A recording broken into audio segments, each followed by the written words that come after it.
الحمد لله الحنان المنان الذي خلق الإنسان وعلمه البيان والصلاة والسلام على رسوله سيد الإنس والجان وعلى آله وأصحابه ذوي الخير والإحسان أما بعد فأعوذ بالله من الشيطان الرجيم بسم الله الرحمن الرحيم النبي أولى بالمؤمنين من أنفسهم صدق اللہ مولانا العظیم۔ بارگاہ رسالت مآب صلی اللہ علیہ وسلم میں درود پاک کا ہدیہ پیش کریں۔ اللہم صلی علی سیدنا مولانا محمد معدل الجود والکرم وآلہ واصحابہ الکرام وابنہ الکریم وبارک وسلم صلاة دائمة سرمدا ابدا بمصطفیٰ برساں خیش کے دی ہم آوست گر بہون رسیدی تمام بولہ بیست۔ ایمان کیا ہے؟ ایمان کسے کہتے ہیں؟ شاعر مشرق اقبال نے کہا اپنے آپ کو رسول اللہ کے قدموں تک پہنچا دو، یہی ایمان ہے، یہی دین ہے، اور اگر ان تک نہیں پہنچ سکے تو زندگی ابو لہب کی طرح ہے۔ ایمان کی جان مصطفیٰ کریم کی ذات ہے۔ آج یوم صدیق اکبر بھی منایا گیا۔ میں کہتا ہوں میرے عزیزو، اگر ایمان کی دولت کہیں سے حاصل کرنا ہو تو صدیق اکبر کے قدموں سے حاصل کرو۔ ایمان کی کیفیت، ایمان کی سچائی، ایمان کی صداقت وہ حضرت ابوبکر صدیق کی زندگی سے ہمیں صاف ملتی ہے۔ ہم مسلمان ہیں، ہم مومن کہلاتے ہیں، تو ایمان صرف یہ ٹوپی داڑھی کا نام نہیں ہے، نہ ہی جبے کپے کا نام ہے، اور نہ ہی ایمان صرف تمہارے نام رکھنے کا، احمد، محمد، عبداللہ، خالد نام رکھنے کا نام بھی ایمان نہیں ہے۔ ایمان تو ایک کیفیت ہے، وہ دلوں کے اندر ہوتی ہے۔ اسی لیے دو چیزوں کے بارے میں کوئی بھی آج ایگزیکٹ نہیں بول سکتا، یعنی آپ مسلمان ہیں یہ کہا جائے گا، میں مسلمان ہوں یہ کہا جائے گا، مومن ہے یا نہیں یہ صرف اللہ جانتا، کیونکہ ایمان کا تعلق دل سے ہے۔ اور اسی طرح سے کون منافق ہے اس کا بھی کوئی ایگزیکٹ نہیں کہہ سکتا، کیونکہ نفاق بھی دل کی کیفیت کا نام ہے۔ تمہارا ایمان کتنا ہے؟ قرآن سے بھی میں عرض کروں گا اور احادیث بھی آپ کے سامنے ذکر کرتا ہوں۔ اپنے اپنے ایمان کو چیک کرو، ایک ٹیمپریچر کتنا ہے، ایک تھرمامیٹر آپ کے سامنے رکھتے ہیں، اس آلے کے ذریعے سے آپ اپنے آپ کو آزما کر کے دیکھیں اب ہمارا ایمان کتنا ہے۔ پہلی بات تو یہ ہے کہ قرآن کہتا ہے انما المؤمنون الذین اذا ذکر اللہ وجلت قلوبهم وَإِذَا تُلِيَتْ عَلَيْهِمْ آيَاتُهُ زَادَتْهُمْ إِيمَانًا وَعَلَىٰ رَبِّهِمْ يَتَوَكَّلُونَ۔ ایمان والے تو وہ ہیں جن کے سامنے اللہ کا ذکر آئے تو دل چھلک پڑے، دلوں کے اندر خوشی جگمگائے۔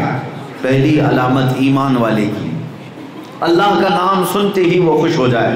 وَجِلَتْ قُلُوبُهُمْ، دل مچل جانا چاہیے۔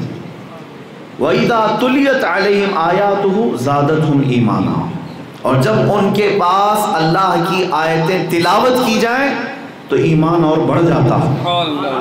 قرآن کی آیتیں ان کے سامنے تلاوت کی جائیں تو ایمان میں اضافہ ہو جاتا ہے، بڑھ جاتا ہے۔ یہ دوسری علامت۔ اور تیسری علامت ایمان والوں کی وَعَلَىٰ رَبِّهِمْ يَتَوَكَّلُونَ، ایمان والے صرف اور صرف اپنے رب پر بھروسہ کرتے ہیں، صرف اپنے رب پر بھروسہ کرتے ہیں۔ یہ کہنا آسان ہے، کہنا آسان ہے، لیکن میرے عزیزو پریکٹیکل زندگی میں دیکھا جائے چھوٹی موٹی چیزوں کو لے کر کے ہم فکر میں مبتلا رہتے ہیں، اب کیا ہوگا، تب کیا ہوگا۔ یہ تمہارے یقین اور تمہارے توکل اور تمہارے ایمان کا امتحان ہوتا ہے۔ سب کچھ اللہ کے حوالے کر دینا یہ ایمان والے کی علامت ہے، لیکن سب کی لائف میں ایسا ہوتا نہیں ہے۔ اکثر لوگ اسباب کی طرف توجہ کیے ہوئے ہیں، خالق اسباب کی طرف نہیں۔ تو ایمان کی جو علامات میں نے یہ بتائی، اور حدیث پاک میں ہے، رسول پاک صلی اللہ تعالیٰ علیہ وسلم نے ارشاد فرمایا من رأى منكم منکرا فلیغیرہ بیدہ ومن لم یستطع فبلسانہ ومن لم یستطع فبقلبہ وذلک اضعف الایمان۔ جب تم میں سے کوئی کسی برائی کو دیکھے تو اپنے ہاتھ سے روکو، اور اگر ہاتھ سے روکنے کی طاقت نہیں ہے تو زبان سے روکو، اور زبان سے بھی نہیں روک سکتے تو دل میں برا جانو۔ برائی کو برا جاننا، حضور پاک صلی اللہ علیہ وسلم فرماتے ہیں اب یہ ایمان کا سب سے کمزور حصہ ہے۔ اب اپنے آپ کو چیک کرو کہ ہمارے پاس کون سا حصہ باقی ہے۔ برائی کو دیکھ کر کے ہاتھ سے روکتے تو ایمان کا اعلیٰ حصہ ہے، زبان سے روکنے کی طاقت ہے تو اوسط درجہ ہے، اور صرف دل میں برا جانتے ہیں تب بھی ایمان ہے لیکن کمزور ہے۔ اور جو برائی کو برائی ہی نہیں سمجھتا تو پھر اس کا ایمان کہاں ہے؟ اس کا ایمان کہاں ہے؟ تو یہ ایمان کو چیک کرنے کے دو ٹیمپریچر میں نے آپ کے سامنے رکھے، ایک قرآن سے اور ایک حدیث پاک سے۔ لیکن کل ملا کر کے میں آپ کو بتاؤں ایمان کا لب لباب خلاصہ کیا ہے، ایک حدیث میں سب جمع کر دیا میرے مصطفیٰ نے۔ رسول پاک صلی اللہ علیہ وسلم ارشاد فرماتے ہیں لا یؤمن احدکم حتی یکون ہواہ تبعا لما جئت بہ، تم میں سے اس وقت تک کوئی مومن پکا نہیں ہو سکتا جب تک کہ وہ اپنی ساری خواہشات میری مرضی کے مطابق نہیں کرتا۔ پتہ چلا کہ مرضی مصطفیٰ کے مطابق جینا ہی ایمان ہے، اپنی طبیعت نہیں، اپنی مرضی نہیں۔ جو یہ کہتا ہے کہ میری لائف میں مجھے انجوائے کرنے دیا جائے وہ جھوٹا ہے۔ ایمان اس کا نام ہے کہ ہماری خواہشیں نہ چلیں، میرے مصطفیٰ کی رضا چلے ہر چیز میں۔ یہ نہیں ہے کہ مسجد میں آئے تو یہ سوچیں کہ رسول پاک صلی اللہ تعالیٰ علیہ وسلم کی مرضی کے مطابق نماز پڑھو، نہیں۔ تم شادی بھی کرو تو یہ سوچو میرے مصطفیٰ کی رضا کے مطابق۔ گھر میں بچے کی ولادت ہوئی تو کیوں نہیں پوچھنے آتے کسی امام سے، بتائیں مجھے رسول اللہ کی مرضی کے مطابق میرے بچے کی پرورش کرنی ہے، میرے آقا کو کیسی تربیت پسند تھی مجھے بتائیں۔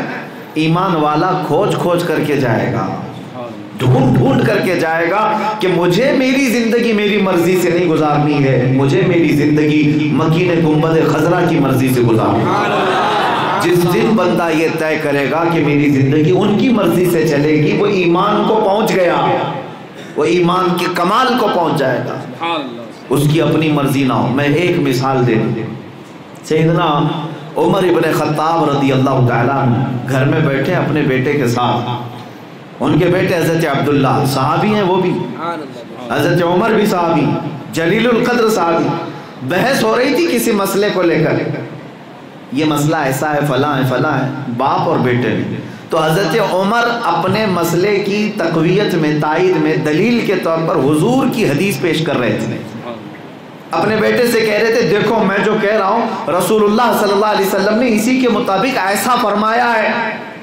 تو بیٹے نے حدیث تو سن لی، کہا ہاں رسول پاک صلی اللہ تعالیٰ علیہ وسلم نے فرمایا تو ہے، مگر اتنا ابھی انہوں نے کہا تھا، حضرت عمر نے تلوار نکالی، ابھی مگر کہا تھا صرف۔ حضور نے فرمایا تو ہے مگر، حالات زمانہ ایسے جیسے ہم لوگ تعویلات کرتے ہیں، مگر اتنا جملہ آیا تھا، حضرت عمر نے تلوار نکال لی، کہا جملہ روک لو، میں فرمان رسول پیش کر رہا ہوں، اس کے بعد اگر مگر ہوا تو عمر کی چھت کے نیچے تیری کوئی جگہ نہیں ہے۔ یہ ایمان ہے، حضور نے فرمایا، اس کے بعد پھر اگر مگر نہیں ہے کہ ہم اس طرح کی چیز دیکھ لیں گے اس طرح۔ نبی کونین صلی اللہ علیہ وسلم کا فرمان یہی شریعت ہے اور یہی ایمان ہے۔ اسی کو اعلیٰ حضرت نے کیا فرمایا، بخدا خدا کا یہی ہے در، بخدا خدا کا یہی ہے در، نہیں اور کوئی مفر مقر، جو وہاں سے ہو یہی آ کے ہو، جو یہاں نہیں تو وہاں نہیں۔ نبی پاک صلی اللہ تعالی، اسی کو اقبال نے کہا بمصطفیٰ برساں خیش کے دی ہماؤس، اپنے آپ کو رسول اللہ کے قدموں تک پہنچا دو، یہی دین ہے۔ ہر بات کو مان لینا میرے مصطفیٰ کریم صلی اللہ علیہ وسلم کی، یہ عین ایمان ہے، ایمان کا درجہ ہے۔ وہ حضرت عمر جن کی ابھی بات میں نے عرض کیا، ان کو اتنا ایمان میں پختگی کا معاملہ جو آیا، وہ کہتے ہیں مجھے یہ ایمان جو ملا وہ ابو بکر صدیق سے ملا، وہ کیسے؟ میرے عزیزو ایک بات میں آپ کو بتا دیتا ہوں، یہ حضرت عمر کا ایمان تھا کیا حضور کی حدیث کے بعد اگر مگر بھی برداشت نہیں کرتے، لیکن ایک حالت ایسی آئی تھی، صلح حدیبیہ کا موقع ہے، یعنی حضور پاک صلی اللہ علیہ وسلم تقریباً 1400 صحابہ کو لے کر عمرہ کے لیے نکلے تھے، مکہ والوں نے راستہ روک دیا 35 کلومیٹر باہر، حدیبیہ ایک مقام ہے، اس وقت مکہ والے غلبے میں تھے، دشمنی میں، انہوں نے کہا ہم عمرہ کرنے نہیں دیں گے کسی کو عمرہ، سب احرام کی حالت میں آئے تھے مدینے سے، اب احرام کھولنے پر مجبور کرنے لگے مکہ والے، جنگ کی سی حالت آ گئی، لیکن حالت احرام میں جنگ کیسے؟ نبی پاک صلی اللہ تعالیٰ علیہ وسلم انتظار کرتے رہے، لیکن کفار مکہ مشرکین مکہ اڑے رہے، اخیر بات یہاں کو آئی کہ حضور پاک صلی اللہ علیہ وسلم نے ان کے ساتھ صلح کر فرمائی، اسی کو صلح حدیبیہ کہتے ہیں۔ صلح کس بات پر ہو رہی تھی؟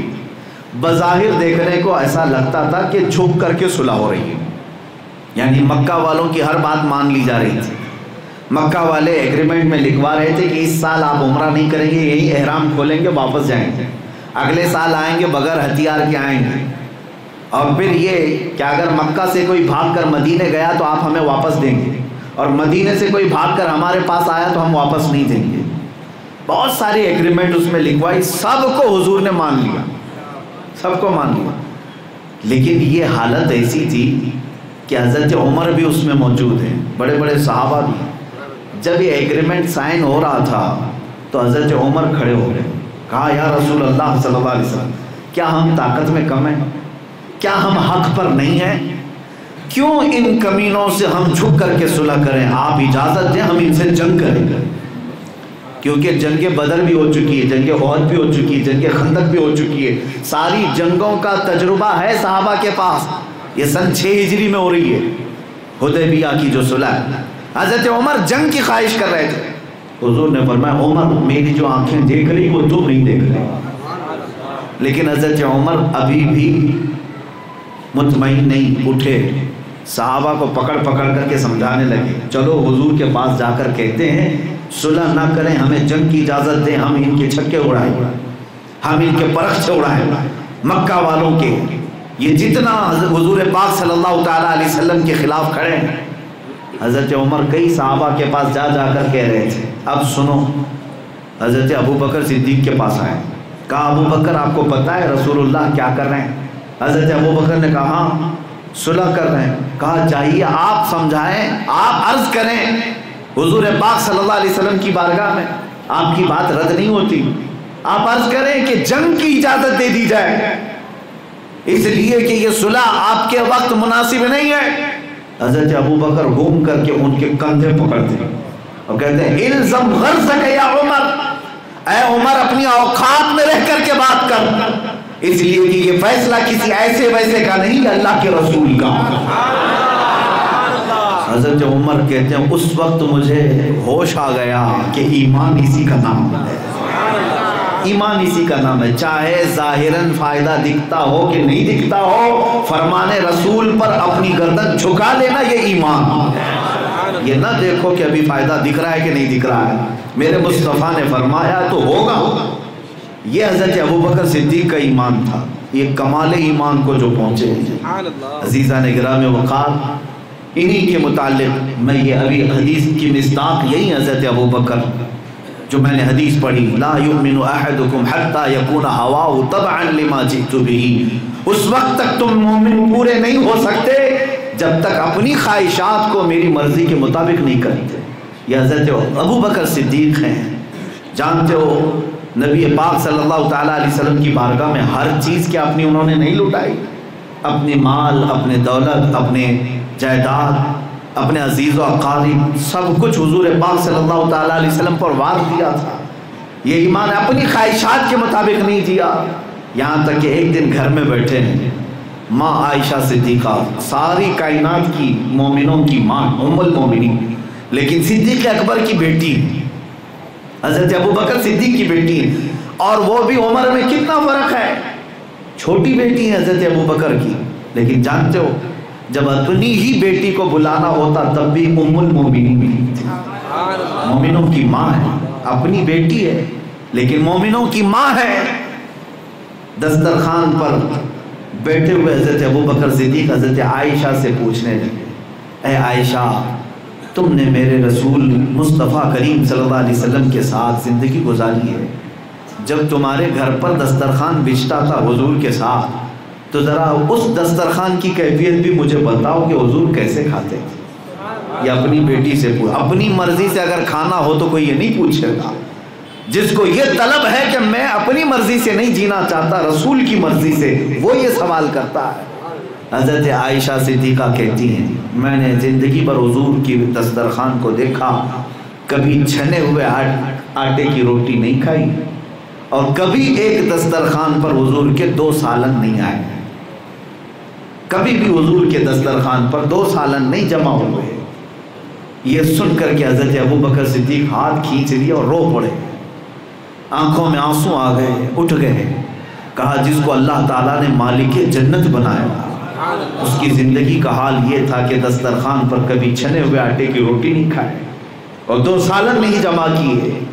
عزیزان گرامی, اس کے بعد حضرت ابوبکر صدیق رضی اللہ تعالیٰ عنہ کا ہی تو یہ ایمان ہے کہ ہر چیز میں پوچھ پوچھ کر کے عمل کیا جائے. آج ہم زندگی کو اس طرح سے گزار رہے ہیں جیسے ہم اپنی مرضی سے, اگر کچھ میچ ہو گیا تو سمجھتے ہیں سنت پر عمل ہو رہا ہے.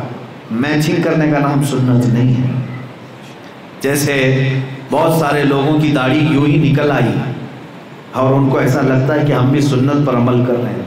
یہ میچ ہو جانے کا نام سنت نہیں, بلکہ عزم اور ارادے کے ساتھ کرنے کا نام ایمان ہے. دنیا اگرچہ تانے مارتی ہو مگر میں میرے مصطفیٰ کی شکل پر جیوں گی. یہ نہیں کہ دنیا میں ابھی اچانک کوئی فیشن آ گیا جو سنت سے میچ ہو رہا ہے تو میں بھی رکھ لیا. یہ ایمان کی کیفیت نہیں ہے, نہ ہی یہ سنتوں پر عمل کی کیفیت ہے. عزیزان گرامی اوقات, حضرت امام ابو یوسف یا حضرت امام احمد بن حنبل رضی اللہ تعالیٰ عنہ, ان کی زندگیوں کے متعلق یہ عرض کیا گیا کہ زندگی پر حضور کی اداؤں کو پوچھ پوچھ کر کے عمل کرتے تھے, اور انہیں تربوز پسند تھا اس بزرگ کو, کلنگڑ, لیکن کھائے نہیں. جبکہ ان کو یہ حدیث میں ملا کہ رسول پاک صلی اللہ علیہ وسلم نے بھی تربوز کھایا ہے. ان کے شاگردوں نے پوچھا کہ حضور جب آپ کو پتہ ہے حضور نے کھایا ہے تو کھاتے کیوں نہیں آپ؟ کہتے ہیں اب تک میں وہ طریقہ تلاش کر رہا ہوں حضور نے کتنے ٹکڑے کر کے کھائے تھے, کھاؤں بھی تو اس انداز سے کھاؤں جیسے میرے مصطفیٰ نے کھایا. یہ ہے ایمان. اپنی مرضی سے نہ جیو, اپنی مرضی سے نہ جیو. نبی پاک صلی اللہ تعالیٰ علیہ وسلم کا فرمان آ جائے تو اپنی خواہشات کو حضور کے حوالے کر دو. بظاہر دنیا میں ایسا لگتا ہے کہ مجھے میری خواہشات چھوڑنے پر بہت کچھ قربانیاں دینی پڑے گی, کوئی قربانی نہیں.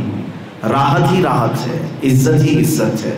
قرآن کہتا ہے وَلِلَّهِ الْعِزَّةُ وَلِرَسُولِهِ وَلِلْمُؤْمِنِينَ, عزت تو اللہ کے پاس ہے, رسول کے پاس ہے اور مومنوں کے لیے. اگر تم نے دنیاوی ڈھنگ کو اور ان کے فیشن کو چھوڑ کر کے اپنے آپ میں یہ محسوس کیا کہ نہیں میں کٹا ہوا ہوں دنیا سے, تو یہ شیطانی وسوسہ ہے, یہ شیطانی وسوسہ ہے. حقیقت میں تم عزت کی طرف بڑھ رہے ہو, حقیقت میں تم عزت کی طرف بڑھ رہے ہو. عزیزان گرامی, میں آپ کو چیلنج کے ساتھ کہتا ہوں 1000 پاؤڈر, میک اپ, لالی سب لگا لو, 40 سال ڈھل جانے دو, پھر دیکھتے ہیں تمہاری جوانی کتنی رہتی ہے, تمہارا شباب, تمہاری خوبصورتی ڈھلتی چلی جاتی ہے. گلیمر کی دنیا کو تو ہم نے دیکھا ہے, بالی ووڈ ہو کہ ہالی ووڈ ہو, اور اس کے پیچھے بھاگنے والے جوانوں کو بھی دیکھا ہے. آج ان کا ہیرو کوئی اور ہے, تھوڑے دنوں کے بعد بدل جائے گا, کوئی اور ہوگا. جوانی ختم ہوئی, چہرے کا غازہ اڑنے لگا تو کسی دوسرے کو پسند کرنا شروع کیا. لیکن کیا کبھی آپ نے غور نہیں کیا میرے مصطفیٰ کریم صلی اللہ تعالیٰ علیہ وسلم کے جو غلام ہوتے ہیں ان علماء میں ہم نے دیکھا ہے وہ جتنے بوڑھے ہوتے ہیں اتنی عزت بڑھتی چلی جاتی ہے, عزت بڑھتی چلی جاتی ہے. میں نے دنیاوی معاملات میں دیکھا ہے, دنیا داروں میں سے اگر کوئی بوڑھا ہو گیا تو لوگ محفلوں میں سے اسے الگ رکھنے لگتے ہیں. بابا جی ابھی تمہارا کیا کام ہے, ادھر بیٹھو ہم تھوڑے سے ڈسکس کر لیں گے. بوڑھے باپ کو تو باہر بٹھا دیا جاتا ہے, اسے میل میں ان چیزوں میں نہیں شریک کرتے.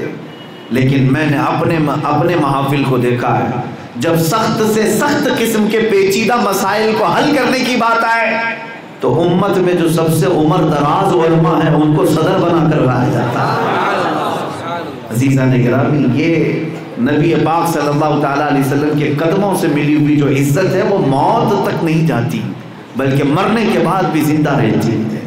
اسی لیے آج بھی اللہ رب العزت نے ہماری محفلوں میں امام اہل سنت اعلیٰ حضرت کے نام کو زندہ رکھا۔ 100 سال گزر گئے، ہم میں سے کسی نے دیکھا نہیں، لیکن ہر مجمع میں ان کو پکارا جاتا ہے۔ کیوں؟ اس لیے کہ اس مرد مجاہد، اس مجدد اعظم نے اپنی مرضی سے زندگی نہیں گزاری، زندگی گزاری تو مصطفیٰ کریم کی مرضی سے گزاری۔ پوری زندگی وقف کیا تھا نبی پاک کے حوالے۔ اس لیے رب تبارک و تعالیٰ نہ ان کا نام مرنے دیتا ہے نہ کلام مرنے دیتا ہے۔ کلام بھی زندہ ہے، نام بھی زندہ ہے۔ اسی لیے اس زندگی کے اہم اصول کو سمجھ لو، اس اصول کو سمجھ لو، ان کی بات کرو اور ہر دل پہ راج کرو۔ حضور پاک صلی اللہ تعالیٰ علیہ وسلم کی طرف جب تک تم اپنے آپ کو مکمل حوالہ نہیں کرتے اس وقت تک تم ایمان کے لطف اور ایمان کی حلاوت کو بھی نہیں پا سکتے۔ شیرنی جو ایمان کی ہے، جو مٹھاس ایمان کی ہے، وہ اسی وقت ملے گی جب اپنے آپ کو سپرد کرو نبی پاک صلی اللہ علیہ وسلم کے۔ آپ کو پتہ ہے دنیا میں سب سے زیادہ آدمی کس کی عزت کرتا ہے؟ اپنے رشتہ دار، سب سے زیادہ اپنی ماں اور اپنے باپ، کیونکہ اس کا پورا نسب اس سے جڑا ہوا ہے۔ بیوی چھوٹتی ہے تو دوسری ملے گی، بیٹے بیٹیاں بغاوت کر جائیں تو اس سے کوئی فرق نہیں، محبت اپنی جگہ پر، بھائی بھی چھوٹ جاتے ہیں، بہنیں بھی، لیکن جو اس کا نسب جن سے چلتا ہے وہ ایک ماں ہے اور ایک باپ، اور ہر ایک کی ایک ہی ماں ہوتی ہے، سوتیلی ہو 4 اس سے فرق نہیں پڑتا، پیدا کرنے والی ایک ہی ہے، باپ بھی ایک ہی ہے اس کا۔ ایک ماں اور ایک باپ ہر انسان کے لیے بہت زیادہ اہمیت رکھتے ہیں۔ اور جب صحابہ حضور کے پاس آتے تھے تو سب سے پہلا جو جملہ کہتے تھے، فدا کا ابی و امی یا رسول اللہ، میرے باپ اور میری ماں آپ پر قربان ہو یا رسول اللہ۔ یعنی جو سب سے زیادہ میرے لیے عزیز ہے زندگی میں۔ عربوں کو پتا ہے باپ کا کیا مقام ہوتا ہے، ماں کا کیا مقام ہوتا ہے، وہ اپنے ان 2 عزیز چیزوں کو حضور کی بارگاہ میں قربان کرتے ہیں۔ یوں کہتے، یہ کہنا نہیں تھا، صرف کہنا نہیں تھا کہ وہ بیٹھ کر کے نعرے لگاتے تھے یہاں سے کہ ہم یہاں سے یا رسول اللہ جان بھی نچھاور کریں گے، نہیں، میں نے تاریخ میں پڑھا ہے حضور کی بارگاہ میں ایک خاتون بھی ایسی آئی جب حضور جہاد پر جا رہے تھے، صحابہ کی صفیں لگ رہی تھی، ایک خاتون 1.5 سال کا بچہ لے کر آئی، کہا یا رسول اللہ اس کو بھی ساتھ لے جائیں۔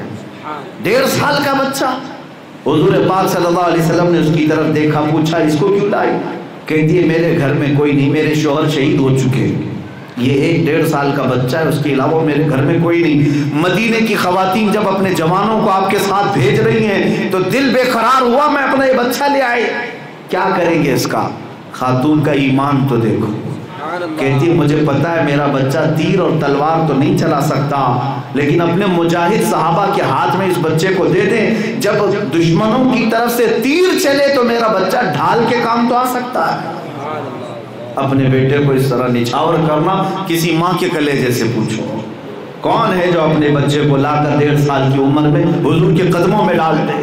یہ ایمان کے اعلیٰ درجے کو پہنچنے کے بعد یہ کیفیت پیدا ہوتی ہے۔ اسی لیے میرے عزیزوں، ایمان اسی کا نام ہے، ایمان اسی کا نام ہے۔ اعلیٰ حضرت امام اہل سنت فاضل بریلوی سے پوچھا گیا ایمان کیا ہے، تو آپ نے یہی فرمایا اللہ کی سرتاب قدم شان ہے یہ، انسان نہیں انسان، وہ انسان ہیں یہ۔ قرآن تو ایمان بتاتا ہے انہیں، اور ایمان یہ کہتا ہے میری جان ہے۔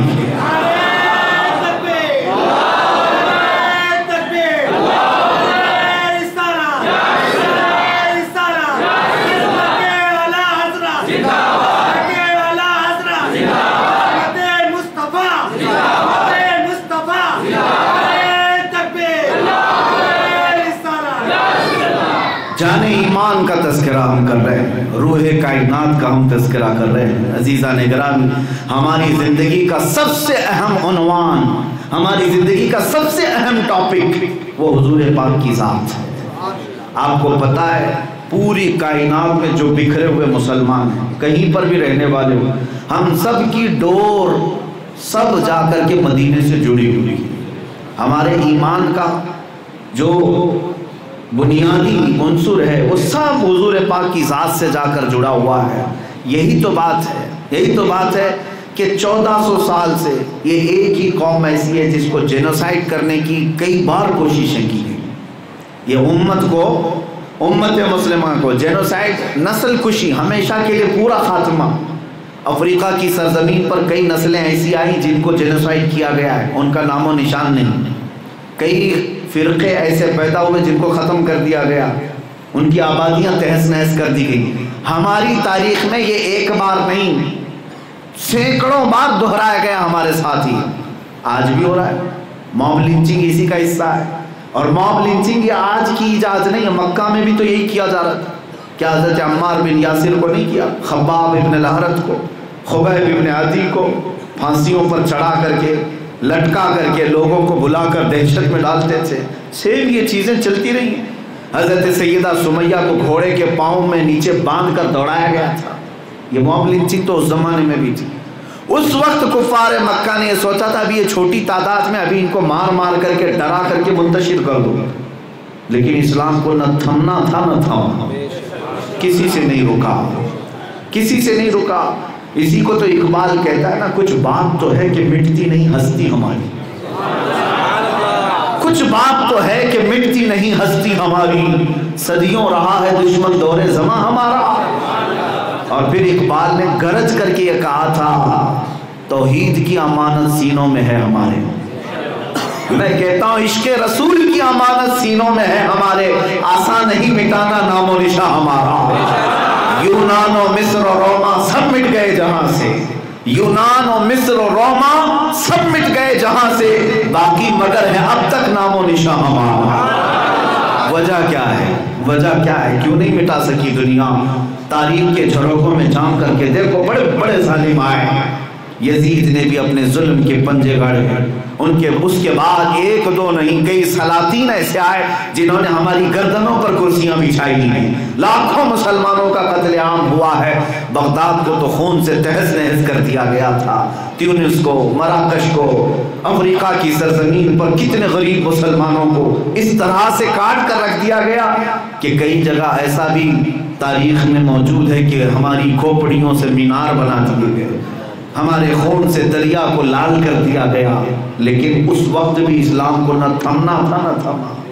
آج پوری کائنات کے چپے چپے میں نور اسلام پھیلا ہوا ہے، اور اب تو چنگیز جیسی طاقت، ہلاکو جیسی طاقت رکھنے والے کوئی ظالم بھی نہیں ہے۔ یہ تو 5 سال کے نشہ میں چور لوگ ہیں جن کو ان کی اوقات مچھر سے زیادہ نہیں ہے، موسم میں آئے ہوئے موسم میں چلے جائیں گے۔ یہ اگر بیٹھ کر کے یہ اعلان کرتے ہیں کہ مسلمانوں کا خاتمہ ہوگا، 20 لاکھ مسلمانوں کو کاٹ دیں گے، مار دیں گے، میں تو اس کو مذاق ہی سمجھتا ہوں، اس لیے کہ ان سے اپنے بدن کی کھجلی نہیں مٹائی جاتی۔ یہ اسلام کے مٹانے کی بات کرتے ہیں یا اپنے بیٹھ کر کے۔ میں آپ کو یہ بتانا چاہتا ہوں کہ ہر زمانے میں کوشش ہوئی، کیوں مٹے کیوں نہیں کیے، یہ تہس نہس کیوں ہوئے نہیں ہوئے، جب یہ معاملات ایسے ہیں۔ ہمارے حالات ایسے ہیں کہ ہمارے پاس طاقت و قوت نام کی کوئی چیز نہیں، ہمارے پاس تنظیمیں منتشر ہیں، قیادت مفقود ہے، سیاست میں ہمارے نمائندے کم ہیں، ایجوکیشن میں بہت پیچھے ہیں، کچھ نہ ہو کر کے پھر اس کو پوری دنیا کھا کیوں نہیں گئی، اس امت کو بکھیر کر رکھ کیوں نہیں دی؟ کچھ بات تو ہے کہ مٹتی نہیں ہستی ہماری۔ آگے آ کر کے آپ کو یہ سمجھنا پڑے گا، یہ بات یہ ہے، کسی درخت کو بار بار اگر آپ کاٹو، جڑ اگر تر ہے تو درخت میں پھر پتے اڑ ہی جاتے ہیں، جڑ اگر سلامت ہے پتے پھر آئیں گے۔ درخت کو بار بار اس کی شاخیں کاٹو، پتے توڑو، ٹہنیاں توڑو، جڑ اگر ہری ہے تو پھر درخت میں پتے آئیں گے۔ مسئلہ یہی ہے، مسلمانوں کی جڑیں صرف مسجدوں سے لگی نہیں ہیں، سب کی جڑیں گنبد خضرا سے لگی ہیں، اور جب تک یہ جڑ سلامت ہے 1000 ہمارے شاخیں توڑ دی جائیں پھر سے یہ درخت ہرا بھرا ہوگا۔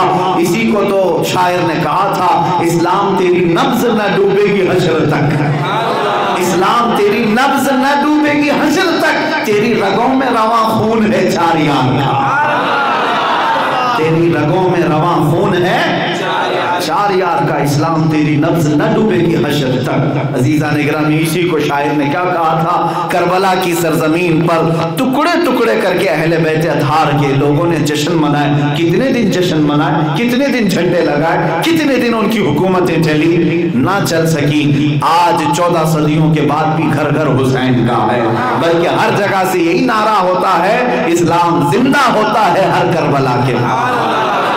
آج ہم بھی یہی کہتے ہیں، ایمان اگر تمہارے پاس موجود ہے تو کاٹنے دو، کوئی مسئلہ نہیں ہے۔ ہمارے لیے موت کوئی ڈراؤنا حادثہ نہیں ہے، یہ ان کے لیے حادثہ ہے جن کو مرنے کے بعد جلنا ہی ہے، جلنا ہی ہے، جلنا ہی ہے۔ موت ادھر آنکھ بند ہوئی، ادھر نور مصطفیٰ کی زیارت۔ مومن کے لیے موت اجالا ہی ہے، اجالا ہی ہے، اجالا ہی ہے۔ اسی لیے شاعر مشرق نے انگریزوں کی بولی یہ بتائی تھی اپنے شعر میں۔ انگریز آج بھی پکار پکار کر کہتا ہے، یہ فاقہ کش موت سے ڈرتا نہیں ذرا، یعنی بھوکا رہتا ہے، کھانے پینے کو نہیں رہتے اس کے پاس، لیکن موت سے نہیں ڈرتا۔ یہ واحد جماعت ہے، واحد جماعت مصطفیٰ کے عاشقوں کی، جس کو موت سے گھبراہٹ نہیں ہوتی۔ انہیں بتاؤ کیوں نہیں ہوتی؟ اس لیے کہ عقیدہ یہ ہے، جس دن ہماری روح نکلے گی سرانے میرے مصطفیٰ تشریف لائے، اور جس کا یہ عقیدہ ہو اسے ڈر کیا، خوف کیا، گھبراہٹ کیا۔ میرے ایک عزیز کے آنے کے انتظار میں تو میں بستر چھوڑ کر اٹھتا ہوں، اور جب کائنات کے آقا آنے والے ہوں، اسی کو تو شاعر نے کہا تھا، ہمارا حال تو یہ ہوگا قبر میں بھی پہنچیں گے، منکر نکیر جو جھجھوڑ کر کے اٹھاتے ہیں سوال جواب کے لیے، اس وقت کہیں گے اب تو پائے ناز سے اے فرشتوں کیوں اٹھو، ارے مر کے پہنچا ہوں یہاں اس دل ربا کے واسطے، مر کے پہنچا ہوں یہاں اس دل ربا کے واسطے، مجھے یہاں تک آنے کے لیے مرنا پڑا ہے، میرے مصطفیٰ کو دیکھنے کے لیے مرنا پڑا ہے۔ عزیزان گرامی، میں اس بات پر آتا ہوں، آج حالات آپ نے کبھی دیکھے، محسوس کیے؟ میں اپنے حالات پر رونے والے بہت سارے مفکرین ہیں، ان کی بھی بات نقل کر کے عرض کرتا ہوں کہ ہمارے پاس یہ نہیں، ہمارے پاس وہ نہیں، ہمارے پاس یہ نہیں، ہمارے پاس وہ نہیں۔ صحیح ہے، کچھ ہے ہی نہیں ہے، کچھ ہے ہی نہیں ہمارے پاس۔ میں مانتا ہوں غربت زیادہ ہے، اسباب کی کمی ہے، ہمارے پاس نہ کوئی ملٹری، نہ کوئی فوج، نہ ڈپارٹمنٹ میں ہماری کوئی نمائندگی، کچھ نہیں ہے، میں مانتا ہوں سب چیزیں ہیں، لیکن ایک سوال دل میں آتا ہے، جو پرسنٹیج کے اعتبار سے بھی 15% ہے اس ملک میں، ہے 15% کے آس پاس 14%، اور پھر اس کی حالت یہ ہے کہ انہوں نے خود کمیٹیاں بنائی ہمارے اوپر، سچر کمیٹی، سری کرشنا کمیٹی، ریٹائرڈ ججوں نے ہمارا پورا سروے کر کے جو رپورٹ لکھا ہے اس میں یہ کہا اتنے بیکورڈ ہو چکے مسلمان کہ دلت طبقے سے بھی نیچے کی زندگی گزار رہے ہیں۔ سب انہوں نے رپورٹ لکھا، ہم سب مان لی، ٹھیک ہے ایسی حالت ہے ہماری، لیکن پھر جب میڈیا میں دیکھتے ہیں تو یہ سارے کتے ہمارے اوپر کیوں بھونک رہے ہیں، سارے کیوں ٹارگٹ پر رکھے؟ جس قوم کے پاس کوئی بڑا لیڈر نہیں، جس قوم کے پاس اسباب نہیں، جس قوم کے پاس نوکریاں نہیں، جس قوم کے پاس مال و دولت نہیں، پھر میڈیا میں صبح سے لے کر شام تک یہی کیوں رکھیں؟ ارے بہت سارے تو چینل ایسے ہیں جن کی روٹی ہمارا نام لیے بغیر چلتی نہیں، حقیقت ہے یا نہیں؟ جب تک ہمارا نام نہ لو نہیں چلے گی دکان، صبح سے شام تک یا تو اذان کو بولو، برقعے پہ بولو، مسجد پہ بولو، مولوی پہ بولو، داڑھی پہ بولو، ٹوپی پہ بولو، میں کہتا ہوں سارے نیوز اسی پر کیوں؟ میاں سوچنے کی بات ہے، جو قوم سب سے زیادہ کمزور ہے اس پر اتنا ڈسکس کیوں ہوتا ہے، اتنا ڈسکس کیوں ہوتا ہے؟ ارے کوئی ظالم قوم ہو، زبردست قوم ہو جس سے ڈر لگتا ہو، اس کا ڈسکس کرو۔ آپ خود ہی رپورٹ بنا کر کے بھیج رہے ہیں کہ بہت بیکورڈ ہے، پھر اتنا ڈسکس کیوں؟ پھر اقبال کی بات یاد آتی ہے، کچھ بات تو ہے، کچھ بات تو ہے کہ مٹتی نہیں ہستی ہماری۔ پھر ہم نے بہت غور و خوض سے جا کر کے یہ نقطہ حاصل کیا کہ میں یہاں اسباب کا نہ ہونا کوئی فرق نہیں پڑتا.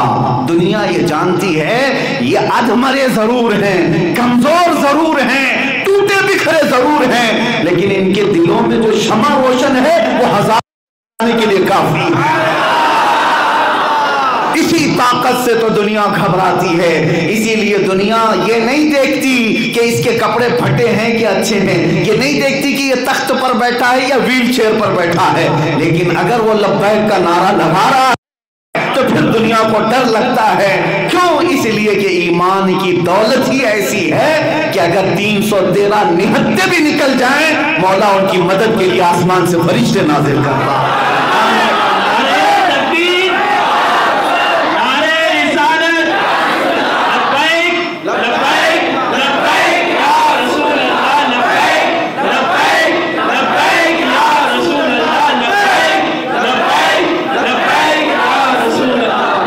گرامی، ایمان کی طاقت وہ ہے کہ بندہ پھر اپنے آپ کو کبھی نہیں دیکھتا.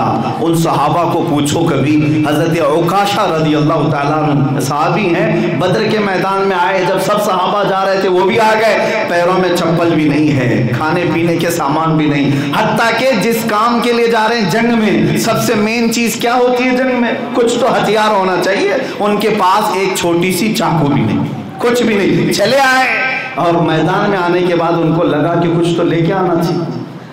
یہ ہے مومن، غلام مصطفیٰ. کبھی ان چیزوں کو بہت زیادہ اہمیت نہیں دیتا، اسے یقین ہے اللہ کی ذات پر اور رسول کی ذات پر. میدان میں پہنچنے کے بعد حضور کی بارگاہ میں آیا، عرض کیا یا رسول اللہ غربت بھی ہے، اسباب کی کمی ہے، میرے پاس تلوار بھی نہیں لیکن لڑنا چاہتا ہوں، کیا کروں؟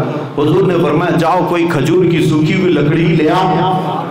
وہ گئے، ایک سوکھی لکڑی ملی، وہ لے کر کیا ہے حضور کی بارگاہ میں پیش کیا. نبی پاک صلی اللہ علیہ وسلم نے اپنا دست مبارک اس پر مسح کیا اور کہا جاؤ اسی سے لڑو. حضرت عکاشہ کہتے ہیں میں وہی لکڑی لے کر کے لڑتا رہا اور کئی لوگوں کو اس لکڑی سے تلوار زخمی میں نے کیا. وہ حضرت عکاشہ کی لکڑی زندگی بھر رہی، اسی سے لڑتے بھی رہے، تلواروں سے زیادہ گھاؤ دیتی تھی. اسی کو اقبال نے کہا ہے کہ اگر ہو یقین پیدا تو کٹ جاتی ہے زنجیر. یقین محکم عمل پہ ہم محبت فاتح عالم، جہاد زندگانی میں ہیں یہ مردوں کی شمشیریں. اقبال کہتا ہے تلواروں کی تمہیں ضرورت نہیں پڑے گی، تمہیں گولی بندوق بارود کے بات کرنے کی ضرورت نہیں پڑے گی. دو چیزیں اپنی زندگی میں لے آؤ، یقین محکم عمل پہ ہم. یہ دو چیزیں مومن کی زندگی ہے. یقین محکم کا مطلب بہت پکا بھروسہ کہ میں اللہ کا ہوں، اللہ میرا ہے. جو حضرت ابوبکر صدیق کو حضور نے فرمایا تھا، یار غار ہے نا، جب غار ثور میں حضور کے ساتھ تھے، حضرت ابوبکر کہتے ہیں غار میں ہم چھپ کر تو بیٹھے لیکن مکہ کے کافر ڈھونڈتے ڈھونڈتے وہاں تک بھی پہنچ گئے. حضرت ابوبکر کہتے ہیں اگر ان کفار مکہ نے پیروں کے پنجوں کے بل کھڑے ہو کر کے ہمیں دیکھا ہوتا ہم دکھ جاتے. حضرت ابوبکر کہتے ہیں غار میں سے میں ان کو دیکھ رہا تھا، اگر وہ پنجے اونچے کر کے دیکھتے تو ہم غار میں نظر آ جاتے. اس وقت حضرت ابوبکر کہتے مجھے ڈر لگا، عرض کیا یا رسول اللہ صلی اللہ علیہ وسلم یہ مشرکین میں سے کوئی اگر پنجے اونچے کر کے دیکھ بھی لیا ہم نظر آ جائیں گے، اب ہم دو کو ہی گرفتار کریں گے. نبی پاک صلی اللہ علیہ وسلم اس وقت مسکرا رہے تھے. اس وقت جب دشمن سر پر آئے، حضرت ابوبکر کے سینے پر ہاتھ رکھ کر کے ایک جملہ فرمایا میرے آقا نے، جس کو قرآن میں بھی اللہ نے نازل فرمایا. قرآن میں اللہ تعالیٰ فرماتا ہے اذا اخرجہ الذین کفروا ثانی اثنین اذ ہما فی الغار اذ یقول لصاحبہ لا تحزن ان اللہ معنا. رسول پاک کہہ رہے تھے لا تحزن ان اللہ معنا، ابو بکر گھبرا مت، اللہ ہمارے ساتھ. سبحان اللہ، اللہ ہمارے ساتھ. یہ ایک جملہ ایسا ہے جو ہر مومن کی زندگی کے لیے دوا بھی ہے، غذا بھی ہے، شفا بھی ہے. جب ڈر لگے یہ جملہ پڑھو، جب یہ جملہ پڑھو لا تحزن ان اللہ معنا، گھبراؤ مت، بے شک اللہ ہمارے ساتھ ہے. جس کے سجدے کرتے ہو، جسے بغیر دیکھے آج تک مانتے آئے ہو، کیا اس کے بارے میں اتنا یقین نہیں رکھ سکتے کہ میں اس کا ہوں، وہ میرا ہے، وہ مدد کرے گا. آزماتا ہے بندوں کو لیکن مدد بھی بھیجتا ہے. کیا یہ مدد نہیں؟ آج یہ مدد نہیں سمجھتے آپ؟ جس طرح کے حالات میں آپ رہ رہے ہیں، یہ اللہ کی مدد نہیں، رحمت نہیں؟ اور کتنی مدد کے انتظار میں ہو؟ یہ اللہ کی مدد ہی تو ہے۔ 32 دانتوں کے بیچ میں زبان جس طرح رہتی ہے، آج ہماری حالت وہی ہے۔ الحمدللہ، میں بڑا جملہ کہہ رہا ہوں اس لیے کہ زبان 32 دانتوں کے بیچ میں رہتی ہے، لیکن دبتی کسی سے نہیں ہے، کٹتی کسی سے نہیں ہے۔ ہاں کبھی انجانے میں ادھر ادھر چلا گیا تو تھوڑی بہت زخمی ہو جاتی ہے، لیکن 32 دانت مل کر کے بھی اس نرم زبان کا کچھ نہیں کرتے۔ یہی آج ہماری کیفیت ہے۔ کون سا کتا ہمیں نوچ کھا گیا؟ یہاں پر حالات کیسے کیسے بگڑتے گئے، لیکن نہ ہماری مسجدیں، نہ ہماری معبدیں، نہ ہماری خانقاہیں کچھ زوال پذیر ہوئی نہیں۔ ہو سکتا ہے یقین کمزور ہوا، لیکن اسلام کمزور نہیں ہے۔ لوگوں کے اعمال کمزور ہو سکتے ہیں، اسلام نہیں۔ نہ گھبراؤ مسلمانوں، ابھی خدا کی شان باقی ہے، ابھی اسلام زندہ ہے، قرآن باقی۔ ایمان اسی کو کہتے ہیں جب یقین بھر جائے دل میں، توکل بھر جائے دل کے اندر کہ جو ہوگا وہ اللہ کی مرضی سے ہوتا ہے۔ اسی کو اعلیٰ حضرت کو پڑھو، ایمان بڑھتا جاتا ہے۔ اعلیٰ حضرت فرماتے خوف نہ رکھ رضا ذرا، تو ہے عبد مصطفیٰ۔ عبد مصطفیٰ کس کو کہتے ہیں؟ مصطفیٰ کے غلام کو، حضور کا غلام ہے، اور پھر ڈرتا کس بات کا ہے؟ کس چیز سے ڈرا سہما رہتا ہے؟ تو عبد مصطفیٰ ہے، تیرے لیے امان ہے، تیرے لیے امان ہے۔ اور ان کے برادر گرامی امام زمن اعلیٰ حضرت کے برادر گرامی حسن رضا بریلوی، وہ کہتے ہیں یہاں کے حالات تو یہاں کے، ہم حشر کے دن بھی یہ کہیں گے ڈھونڈا ہی کریں صدر قیامت کے سپاہی۔ کچھ مجرموں کو سپاہی فرشتے ڈھونڈ رہے ہوں گے، فلاں بن فلاں کہاں ہے، فلاں بن فلاں کہاں ہے؟ ہاں تو اعلیٰ حضرت کے برادر گرامی فرماتے ہیں ڈھونڈا ہی کرے صدر قیامت کے سپاہی، وہ کس کو ملے جو تیرے دامن میں چھپا ہو، جس کو رسول اللہ نے چھپایا ہو، پھر اسے کون ڈھونڈے؟ یہ یقین پیدا کرو، یقین پیدا کرو۔ اگر تمہاری نسبتیں کامل ہیں تو جو ہونا ہے وہ مرضی مولا سے ہوگا، مرضی مولا سے ہوگا۔ اسی کا نام ایمان ہے۔ میں اخیر میں خلاصتاً چند باتیں آپ کو کہتا ہوں میرے عزیزو، اعلیٰ حضرت کا یہ حوالہ دے کر کے عرض کرتا ہوں۔ دو باتیں آپ نے بڑی پچے کی گئی ہیں، ایک ہمارے پاس دل ہے اور ایک سر ہے، یہی دو قیمتی چیزیں ہیں، دل ہے اور سر ہے۔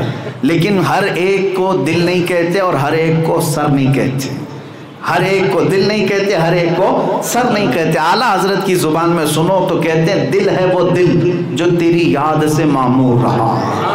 یا رسول اللہ، آپ کی یاد جس دل میں بھری ہوئی ہے اسی کو دل کہا جا سکتا ہے، وہی دل ہے۔ اور جس دل کے اندر حضور نہیں ہے اس دل کے اندر کتے بستے ہیں۔ دل وہی ہے جس میں حضور کی محبت بسی ہو۔ اور اعلیٰ حضرت فرماتے ہیں سر ہے وہ سر جو تیرے نام پہ قربان گیا۔ سر اسی کو کہتے ہیں، نہیں تو میں کہتا ہوں ایک کدو کا ٹکڑا ہے جو کندھوں کے اوپر بوجھ بنا ہوا، اور کچھ نہیں۔ سر وہ ہے جو حضور کے نام پر قربان ہونے کا عزم رکھتا ہے، وہ سر ہے۔ اور دل وہی ہے جس میں حضور کی محبت بسی ہوئی ہے۔ اب میں جو جملے کہہ رہا ہوں توجہ سے سنیں، کیسے محبت کے دعوے ہم جو کر رہے ہیں اس کو پریکٹیکل لائف میں کیسے دیکھا جائے، ہمیں محبت ہے یا نہیں حضور سے، آپ کو کیسے پتہ چلے گا؟ ہمیں حضور پاک صلی اللہ علیہ وسلم سے محبت ہے۔ میں نے دنیا میں جو تجربے دیکھے ہیں اس اعتبار سے امام غزالی کو کوٹ کرتے ہوئے عرض کرتا ہوں، آپ فرماتے ہیں سب سے بڑی علامت تو یہ ہے، سب سے بڑی محبت کی علامت یہ ہے، انسان کی فطرت ہے جس سے محبت کرتا ہے اس کو بار بار یاد کرتا ہے، ہوتا یہی ہے، جس سے محبت کرتا ہے اس کو بار بار یاد کرتا ہے۔ ایک صاحب آئے تھے مرید بننے کے لیے اپنے پیر صاحب کے پاس، انہوں نے کہا بہت کامل محبت ہونی چاہیے اس کے بعد مرید کرتا ہوں۔ کہا کیسے محبت ہونا چاہیے؟ تو انہوں نے سمجھانے کے لیے اس کو کہا ایک بھینس اس کے حوالے کی اور کہا اس کی پرورش کرنا، جاؤ اور اتنا دیکھنا کہ اس کی کسی بھی چیز کو ہلکے میں مت لینا، بہت خیال کرنا اس کا۔ بھینس دے کر کے بھیج دی اور وہ بھینس کو پالتا رہا، صبح شام اس کی دیکھ بھال کرتا رہا۔ 8 دن کے بعد آیا حضرت سے ملنے کے لیے، پوچھا کیسے ہو؟ کہا کہ میں ٹھیک ہوں، اچھا ہوں۔ بھینس کیسی؟ کہا وہ بھی بہت اچھی ہے، وہ بھی اچھا کھاتی، اچھا پیتی، اس کی تعریف کرتا رہا۔ جب پوچھا گیا کہا ٹھیک ہے جاؤ اور دیکھ بھال کرو۔ دوسری بار 8 دن کے بعد آیا، پوچھا کیسے ہو؟ کہا میں بھی اچھا ہوں، میری بھینس بھی اچھی ہے۔ بھینس کو پوچھا ہی نہیں، پہلے ہی جواب دیا، میں بھی اچھا ہوں، میری بھینس بھی اچھی ہے، میں بھی اچھا کھا رہا ہوں، میری بھینس بھی اچھا کھا رہی ہے، بار بار یہی چیزیں۔ کہا ٹھیک ہے اور جاؤ اور جاؤ اور اس کی خدمت کرو، اچھے سے اس کو دیکھ بھال کرو۔ پھر چند دنوں کے بعد آیا، آپ نے پوچھا کیا حال ہے؟ کہا حضور میری بھینس بہت اچھی ہے۔ اب اپنی حالت بتایا نہیں بلکہ پہلے ہی بھینس کی بات۔ اس بزرگ نے فرمایا محبت کا تقاضا انسان کا یہی ہوتا ہے، جب اس سے پوچھا جائے تو اپنے محبوب کا نام ذکر کرے۔ یہ اگرچہ ایک مثال ہے لیکن حقیقت یہی ہے، جب تمہاری خیریت پوچھی جائے تو محبوب کا نام آ جائے، یہ محبت کا تقاضا ہے۔ اسی کو تو اعلیٰ حضرت کی زندگی میں جانچ کر کے لوگوں نے دیکھا۔ کوئی آ کر کے اعلیٰ حضرت کو ایک بار گلاب کا تحفہ پیش کیا تھا، ایک بار گلاب کا پھول تحفے میں پیش کیا تو اعلیٰ حضرت نے گلاب کو لیا اور دیکھ کر کے کہا یہ صبح کھلتا ہے شام میں مرجھا جاتا ہے، میرا گلاب تو وہ ہے جو کبھی نہیں مرجھاتا۔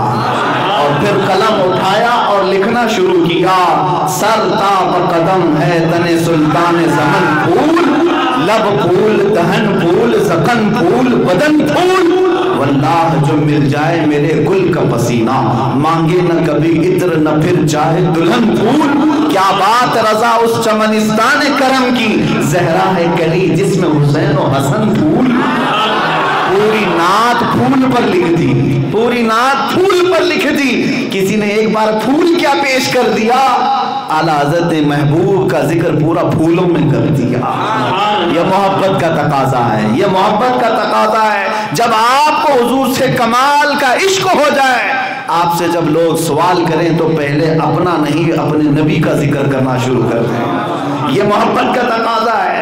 اعلیٰ حضرت فاضل بریلوی رضی اللہ تعالیٰ عنہ سے جب کوئی صاحب آ کر اپنے کسی ممدوح کے لیے منقبت یا نظم لکھوانا چاہا تو اعلیٰ حضرت نے کیا کہا، میں گدا ہوں اپنے کریم کا، ہاں کرو مد ہے اہل دول رضا پڑے اس بلا میں میری بلا، میں گدا ہوں اپنے کریم کا، میرا دین پا رہے نہ نہیں۔ اعلیٰ حضرت کو جب کہا گیا فلاں کی تعریف میں کچھ لکھ دیجئے تو فلاں فلاں نہیں، اعلیٰ حضرت یہ کہنے لگے وہ کمال حسن حضور ہے، یہ گمان نقص جہاں نہیں، یہی پھول خار سے دور ہے، یہی شمع ہے کہ دھواں نہیں، تیرے آگے یوں ہیں دبے لچے فصحا عرب کے بڑے بڑے، کوئی جانے منہ میں زبان نہیں بلکہ جسم میں جان نہیں۔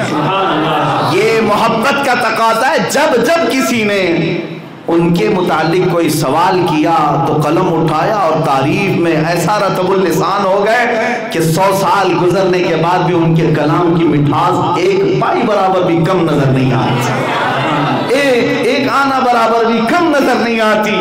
یہ عشق کا تقاضا ہے، یہ محبت کا تقاضا ہے۔ اگر آپ محبت کرتے ہیں تو کبھی آپ کی زبان سے بھی تو ذکر آنا چاہیے، میرے مصطفیٰ کا ذکر آنا چاہیے۔ دل میں اگر محبوب ہے تو زبان پر ضرور آئے گا، زبان پر ضرور آئے گا، صرف نعروں میں نہیں۔ آج سے اس بات کو طے کر لو، جہاں خالی بیٹھو، جہاں وقت ملے، اپنے لبوں کو خاموش نہیں رکھنا، حضور پر درود کنٹینیو شروع رکھو۔ یہ علامت ہے کثرت سے، اگر حضور سے محبت ہے تو خاموش نہیں بیٹھو گے، درود پڑھتے ہی رہو۔ اس لیے کہ ہم نے دیکھا ہے کہ جس سے محبت ہوتی ہے اس کا نام بار بار دماغ میں بھی آتا ہے، زبان پر بھی آتا ہے، اور لیتے لیتے محبوب کی بات محب کو مزہ بھی آتا ہے۔ آپ کر کے دیکھ لینا اس چیز کو، درود پڑھنے کی جس کو عادت ہو جائے وہ کھانا تو چھوڑ سکتا ہے، درود نہیں چھوڑے گا۔ یہ غذا بھی بن جائے گی اس کی اور دوا بھی بن جائے گی۔ کثرت سے حضور کو یاد کرو، صرف یہ نہیں، اس کے بعد پھر وہ مقام آتا ہے، پھر وہ مقام آتا ہے۔ زبان سے ہی شروع کرو، آسان چیز میں آپ کو دے رہا ہوں، آسان چیز دے رہا ہوں۔ زبان سے شروع کیا، کنٹینیو حضور کو یاد کرتے ہو۔ درود کا مطلب یہ ہے کہ آپ حضور کو یاد کر رہے ہیں، اور ہمارا محبوب وہ ہے۔ دنیا کے مجازی کسی لیلا سے محبت کیا اور یاد کیا تو لیلا کو خبر ہوگی کہ نہیں پتہ نہیں، وہ جانتی بھی ہے کہ نہیں پتہ نہیں کہ تم کتنا یاد کر رہے ہو، تمہیں جتانا پڑے گا میں تجھے یاد کر رہا تھا۔ لیکن مدینے کے تاجدار کا حال یہ ہے